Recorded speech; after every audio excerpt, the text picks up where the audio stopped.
বাংলাদেশের রাজনৈতিক অঙ্গনে নতুন করে আলোচনার কেন্দ্রবিন্দুতে উঠে এসেছে একটি বহুল আলোচিত ঘটনা।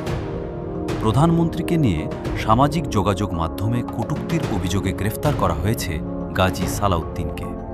এই ঘটনাকে ঘিরে রাজনৈতিক অঙ্গনে শুরু হয়েছে তীব্র আলোচনা। গ্রেফতারের পর আদালত প্রাঙ্গণে উত্তেজনাকর পরিস্থিতি সৃষ্টি হয়। এ সময় ছাত্রদলের কিছু নেতাকর্মী প্রতিবাদ জানান এবং অভিযোগ অনুযায়ী ডিম নিক্ষেপের ঘটনাও ঘটে।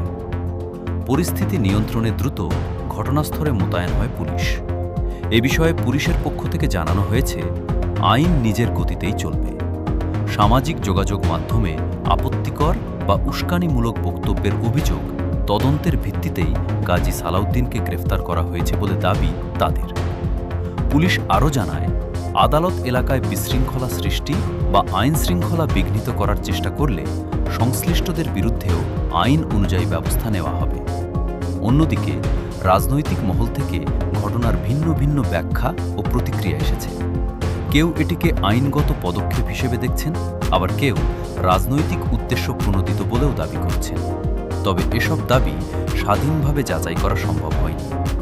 এখন সবার নজর তদন্তের অগ্রগতি এবং আদালতের পরবর্তী সিদ্ধান্তের দিকে। এই ঘটনায় নতুন কোনো আপডেট এলে তা দেশের রাজনৈতিক পরিস্থিতিতে আরও প্রভাব ফেলতে পারে। এ ধরনের গুরুত্বপূর্ণ ও সর্বশেষ জাতীয় সংবাদ সবার আগে জানতে আমাদের সঙ্গে থাকুন। ভিডিওটি ভালো লাগলে একটি লাইক দিন, চ্যানেলটি সাবস্ক্রাইব করুন এবং আপনার মতামত কমেন্টে জানাতে ভুলবেন না।